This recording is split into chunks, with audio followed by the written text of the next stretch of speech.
Estás en Nexo Media. Eduardo, ¿cómo le va? Reinaldo lo saluda para Nexo. Reinaldo, buenas tardes, un saludo para vos y toda la gente que te acompaña. Bueno, un gusto, ¿eh? Y gracias por su tiempo. Sabemos que está ahí bien acotado con el tiempo, pero sin embargo se ha hecho este espacio para poder hablar con nosotros. Eduardo, No, un gusto hacerlo, un gusto hacerlo. invasión a Ceuta, ¿así se le tiene que denominar? Bueno, a simple vista eso pareciera, ¿no? Una invasión a Ceuta desmedida. Recordemos que la cantidad de población marroquí que entró en solo 2 días a Ceuta es más o menos el equivalente a la población española en Ceuta, es decir, Ujú. a los ceutíes, ¿no? Claro, Entró un inmigrante por cada un poblador local, podríamos decir. claro. De todos modos, esto claramente no es una, algo que haya pasado, primero que no haya hubiese sido posible de prever o de evitarse también incluso, porque imagínense que aglutinar cerca de 60.000 personas en la frontera entre Marruecos y Ceuta, por supuesto la frontera está alambrada, no se puede pasar, entonces han tenido que rodear la frontera nadando por el mar Mediterráneo. Ujú. Recordemos que Ceuta es un enclave terrestre de España en el norte de África, igual que Melilla. Claro, exacto. Imagínense que Que son los dos aglutinar, puntos en donde llegaron los marroquíes. sí, puntualmente han llegado a A Ceuta, Ceuta, sí. ¿no? Melilla también ha tenido crisis migratoria, pero esta vez le tocó a Ceuta. Imagínense que concentrarse cerca de 50 o 60.000 personas o 40.000, no importa la cantidad, mirando las diferentes fuentes, es imposible que esto no haya sido percibido por el Estado marroquí e incluso percibido por la observación satelital española, ¿no? Entonces, Claro. partamos de la base de que esto no puede haber significado bajo ningún punto de vista una sorpresa. Ujú. Después está el debate acerca de si Marruecos, el Estado de Marruecos, permitió o no permitió la invasión de estas 60.000 personas sobre Ceuta y cuáles son los motivos que están detrás de esto, ¿no?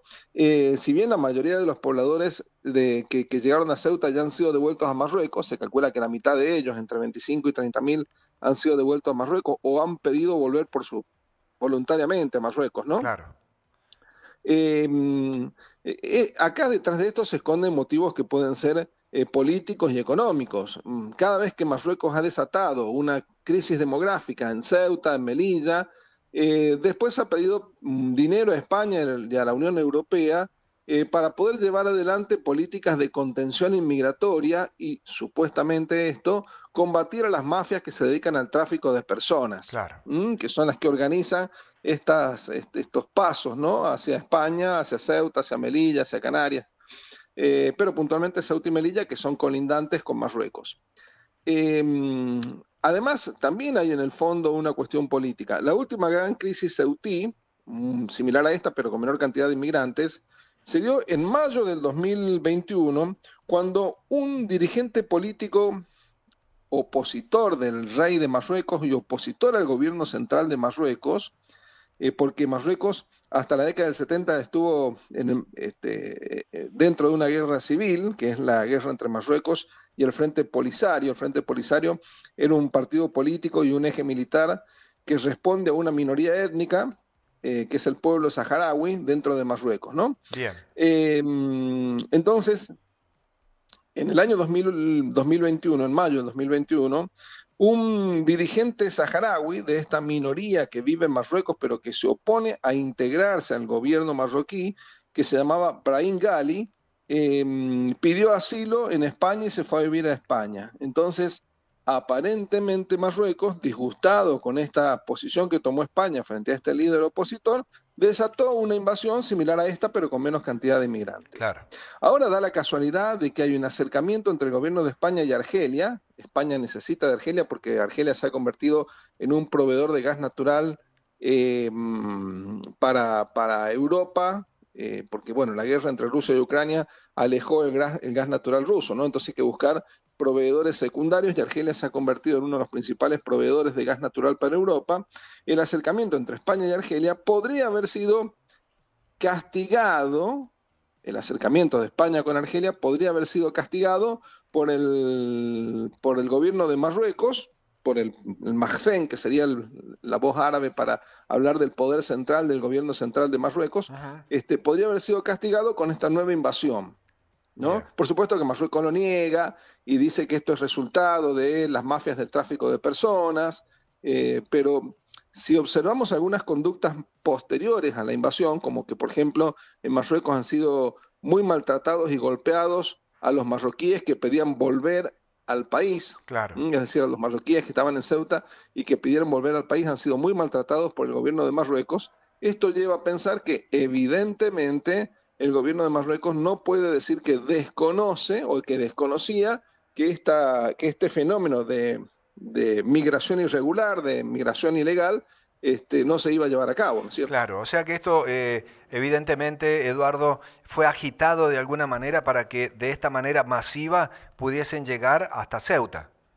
Desde mi punto de vista, desde mi óptica, con las pruebas y las fuentes que yo he logrado este, mm, leer y sobre todo las consultas que he hecho con colegas míos que se dedican también a este tema en España, no me cabe la menor duda que el gobierno de Marruecos era, primero, sabedor absoluto y segundo, un facilitador necesario de la maniobra de la migración. Claro. Eduardo, en su alocución, en un pasaje dijo, ¿por qué llegaron a nado? Sabe que cuando yo adelantaba que iba a estar en contacto con usted, muchos me preguntaron, o sea, me decían, pregúntale por qué a nado si veíamos el mapa, dice, y no sé, no termino de entender por qué fue a nado y no por tierra. Y ahí creo que ahí lo explicaba usted recién.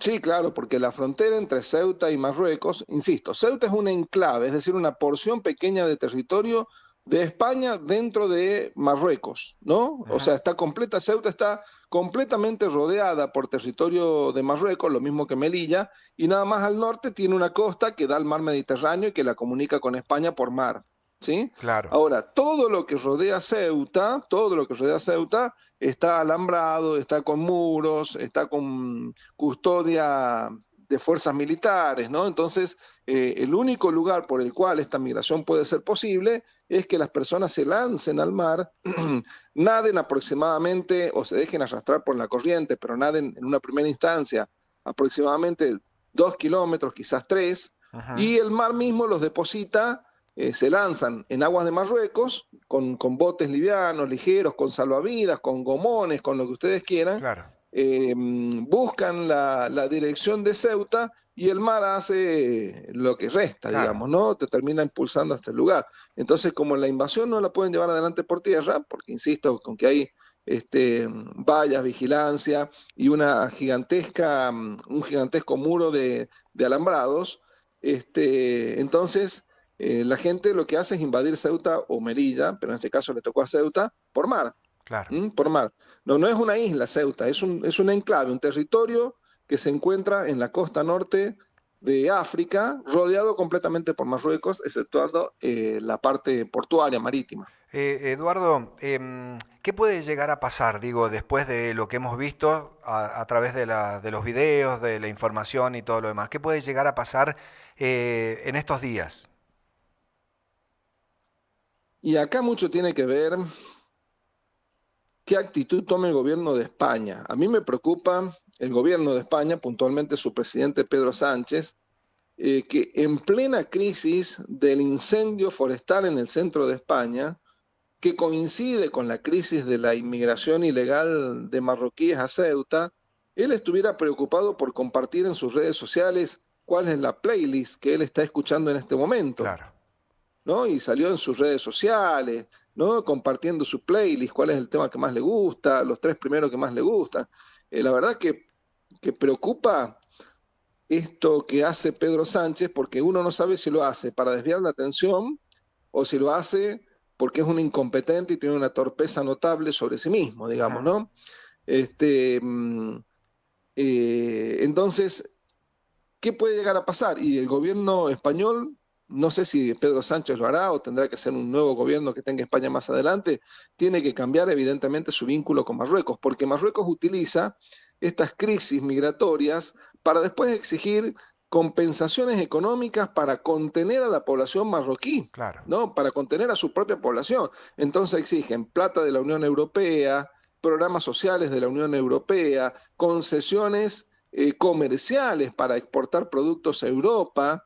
Y si no lo hacen, bueno, no voy a poder contener, te dice el gobierno de Marruecos, a las mafias que llevan adelante estas invasiones humanas Claro, hacia Ceuta, hacia Melilla, hacia el territorio español, hacia Francia misma. claro. Recordemos que en el último mundial la mitad de la selección de 13 de los 26 jugadores de Marruecos son nacidos en Francia, Claro, claro, se ¿no? entiende. Entonces, Marruecos amenaza constantemente con no contener las migraciones ilegales que desde Marruecos van a Europa si Europa no, entre comillas, colabora, digamos, ¿no? Este es un chantaje diplomático, ¿no? La Ujú. mejor definición sería esa. Si Europa no colabora con la economía de Marruecos y con los intereses de Marruecos. Eduardo, esto puede quedar en esto que menciona usted en un chantaje simplemente o de alguna manera peligra parte de Europa.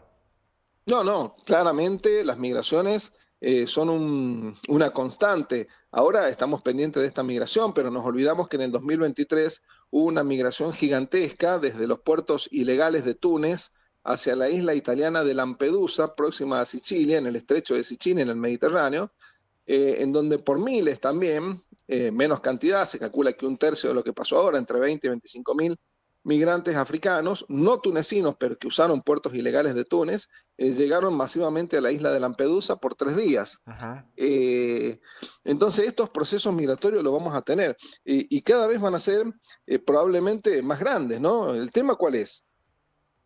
El tema es que los países del mundo, esto es válido para España, para Italia o válido para la Argentina, los países del mundo van a tener que tomar una decisión acerca de si están en condiciones de asumir los costos económicos, sociales, asistenciales, de seguridad, de recibir estos miles de inmigrantes que llegan y que después requieren asistencia social. Y Claro, probablemente esa asistencia social no sea por un mes, 6 meses o un año, sino que sea de por vida, ujú, ¿no?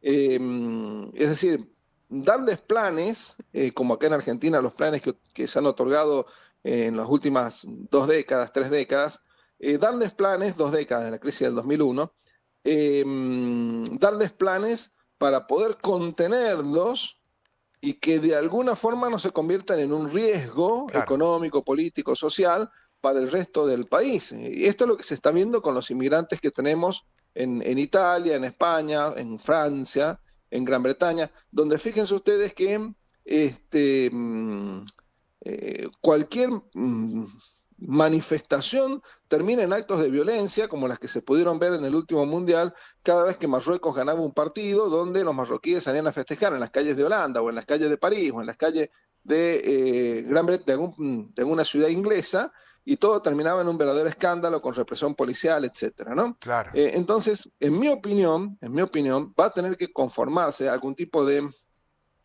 estructura internacional, de nuevo derecho internacional, de nueva lógica política internacional, que dé algún tipo de resguardo y seguridad a los países que sufren estas escaladas migratorias masivas ilegales. Ujú. Y de hecho, fíjense ustedes cómo Donald Trump, que no es por supuesto una persona eh, que nos guste, digamos, ¿no? Eh, pero como Donald Trump acaba de lanzar hace poco la posibilidad de que se lleve adelante una alianza de países occidentales en donde se apoyan unos a otros para buscar contener la amenaza de la migración masiva ilegal, ¿no? Que se termina convirtiendo ni más ni menos que en una invasión. Claro, claro. Pensaba mientras lo escuchaba, Eduardo, sé que ya lo tenemos que liberar porque tiene No, no, compromisos, está bien, no hay pero, problema. pero lo escuchaba y digo, bueno, claro, de alguna manera hay que anticiparse a todo esto porque después en un país, en un lugar, se forman los guetos y después terminan siendo un problema grave para las sociedades. Es que Francia lo ha demostrado, Claro, Inglaterra lo está demostrando. Eh, Hay ciudades que son elegidas masivamente por los inmigrantes, se establecen ahí y convierten a la población local en una minoría. Recientemente, Leicester, una famosa ciudad en el centro de Inglaterra, ujú, nudo de caminos, clave geopolíticamente dentro de Inglaterra, clave para la distribución de recursos dentro de Inglaterra, la población inglesa quedó en minoría y el nuevo alcalde es hijo de inmigrantes. Claro, ¿No? claro. Entonces, y esto lo hemos visto en grandes ciudades como Londres, lo hemos visto recientemente en Nueva York, cómo los grupos migrantes se terminan estructurando, organizando en torno a algún partido político preexistente o fundando un partido político nuevo y se van quedando con el control de ciudades europeas, que esto era algo impensado hace 20, 25 años atrás, Eh, ¿no? Eh, exacto. sí, Pensaba, digo, por ahí escuchaba a algunos decir es el fin de España. ¿Es tan así, Eduardo, o es simplemente un remesón, un temblor todo lo que está sucediendo? es una señal, Bien, es una señal. Ni es un temblor o un remesón, ni es el fin de España. Es una señal de que la explosión demográfica del mundo islámico pone en riesgo no solamente Europa, pone en riesgo a las petromonarquías en Medio Oriente, ujú, que por algo Arabia Saudita, Qatar, Dubái, Kuwait, ponen límites a la migración de sus propios migrantes musulmanes. Es decir, no es que Europa está preocupada por la incapacidad de inserción de estos grupos musulmanes que en muchos casos se radicalizan y terminan generando atentados en Europa, cosas que hemos visto, no estoy inventando nada, ¿no? eh, sino que son los propios países musulmanes los que están preocupados con la migración de estos otros países. Entonces, como no hay políticas, ni debates, ni planteos en torno a planificación familiar en los países musulmanes, claro. no la hay en ninguno de ellos, entonces tenemos un crecimiento demográfico que en cuestión de 2 o 3 décadas no va a ser solamente un riesgo para España, Italia, la Unión Europea o las petromonarquías de Medio Oriente, va a ser un riesgo para la Argentina, Ujú, ¿no? Entonces, si Argentina desde ahora mismo no comienza a tomar algún tipo de, no digo medida, pero sí llevar adelante un debate profundo para ver qué tipo de migración quiere y puede absorber, vamos a tener los mismos problemas que tienen los países europeos. claro. Y cómo va modificándose todo el tema poblacional de alguna manera, Eduardo, ¿no? Pensando en que si bien hoy está sucediendo lo que sucede en Ceuta, en España, pero en relación a lo que usted dice, a lo mejor en 2 décadas, y tal vez Argentina, si no hace algo a tiempo, también puede llegar a modificar el tema poblacional en un gran número. Y mire, piensen ustedes en la migración senegalesa grande que tuvimos previo a la crisis del COVID, en Buenos Aires sobre todo, ¿no? Sí, Que uno iba a Buenos Aires y se encontraba con una gran cantidad de senegaleses en el microcentro de la ciudad autónoma de Buenos Aires. Me tocó verlo, no es que he visto fotos o me han mostrado videos, lo viví. Y esa migración, ¿por qué se terminó yendo? Por 2 motivos. Primero, porque vinieron a un país que estaba en crisis, por lo tanto no lograron insertarse económicamente, no lograban vender los productos que las propias mafias que se dedican al tráfico de personas después le proveen para que vendan. Entonces se terminaron yendo. ¿Mm? claro. Pero ¿qué hubiese pasado si no se hubiese generado la crisis del COVID y ellos hubiesen tenido éxito económico? Entonces, las mafias que se dedican al tráfico de personas hubiesen traído infinitamente más cantidad de personas porque evidentemente el mercado porteño se convertía en una fuente de ingresos y de recursos. Es decir, yo traigo a la población, yo me dedico a una mafia de tráfico de personas, traigo a esos habitantes, los instalo, después les proveo elementos o productos para que ellos vendan y recaudo, Claro, claro. trabajan para mí, digamos, ¿no? Bueno, esta es la lógica en donde lamentablemente algunos sectores ideológicos de Argentina y de otras partes del mundo se niegan a ver y creen que las mafias son el resultado únicamente de una crisis económica en un país determinado, Ujú, una persecución ideológica o política, un país fallido que eclosionó y que por lo tanto su población está migrando, y no nos damos cuenta de que esa es una perspectiva o una mirada enormemente ujú. inocente, muy inocente, absolutamente parcial, y que no entiende el problema de fondo, y es que el problema de fondo es que hay mafias que se dedican al tráfico de personas y que ganan dinero, no solamente con el tráfico, porque les cobran por el traslado, sino porque después los utilizan como mano de obra barata para vender productos que se obtienen en el mercado negro. Claro, la palabra ahí que mencionó Eduardo es qué inocentes que somos, ¿no? Porque uno a lo mejor piensa que no tuvieron la posibilidad en su país porque la pasaron mal, porque económicamente o poblacionalmente no les permite tener esa oportunidad de poder progresar y todo lo demás. Pero acá todo, y Pero es que escuchándolo, todo circunda en el tema de las mafias. Pero es que seguramente la están pasando mal. Seguramente la crisis o la explosión demográfica de los países africanos hace que sea imposible la inserción laboral o que la inserción laboral plena sea imposible, ¿no? Eh, es decir, están concatenadas las causas. Es lógico que si tenés una eclosión demográfica, una explosión demográfica, porque no tenés planificación familiar, porque no tenés control de natalidad, porque el Islam te lo impide, Claro, vas a tener familias hipernumerosas de 8, 10, 12 hijos, en donde uno, dos, tres podrán ser contenidos por políticas públicas, como el caso de Marruecos, que lleva adelante, hay que reconocerlo, Marruecos lleva adelante políticas públicas, pero es imposible ante una eclosión demográfica querer ujú, contener el total de la población. claro, Más todavía si países como Marruecos tienen altísimos, pero altísimos presupuestos militares. En el caso de Marruecos, compra en el mundo drones israelíes, busca comprar aviones de Estados Unidos, tiene una flota marítima cada vez más importante, una flota militar cada vez más importante. Entonces, si tenés un enorme presupuesto militar, también se te disminuyen las posibilidades de poder integrar a la población a, a tu economía nacional, ¿no? claro. Y la migración ilegal termina convirtiéndose en una válvula de escape, porque después de esos migrantes se van a trabajar a España o se van a trabajar a Francia. Aquellos que tienen éxito de insertarse después envían remesas de dinero a Marruecos, y en Marruecos se convierte el envío de remesas de dinero desde Europa en uno de los principales activos de la economía nacional.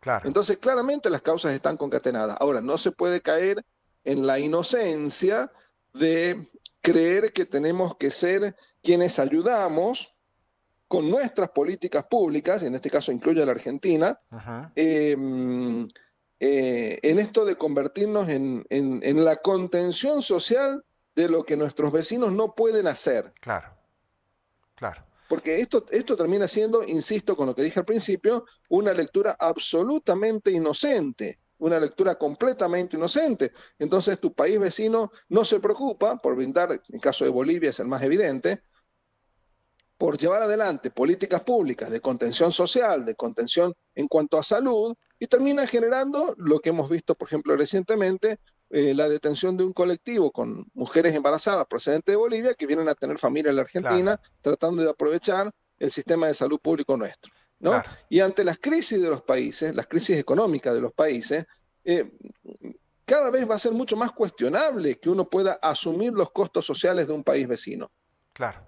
Sí, sí, sí, se entiende perfectamente. A veces por ahí, Eduardo, decimos, bueno, ser inocente o a lo mejor con la intención, porque si uno ve los distintos modelos de políticos, los distintos proyectos, y por ahí a lo mejor forma parte de todo esto, ¿no? Porque ahí lo decía usted, gente que viene de Bolivia para hacerse atender o tener la atención gratuita en la Argentina. Digo, esto formó parte también de algunos proyectos políticos que obviamente terminamos pagando en estos momentos. Y como lo menciona usted, si no pensamos a futuro qué vamos a hacer y tal vez se nos termine complicando. Argentina perdió una oportunidad única con respecto a Bolivia, que fue la época en donde Bolivia tenía una gran cantidad de dinero, que era un dinero procedente de la exportación masiva del gas natural, Ujú, en donde hoy en el mundo se habla del derecho del consumidor, del derecho del comprador, no solamente del derecho del que vende, ¿no? Sino las imposiciones eh, que te puede buscar llevar adelante quien te compra. bien, ¿Estamos?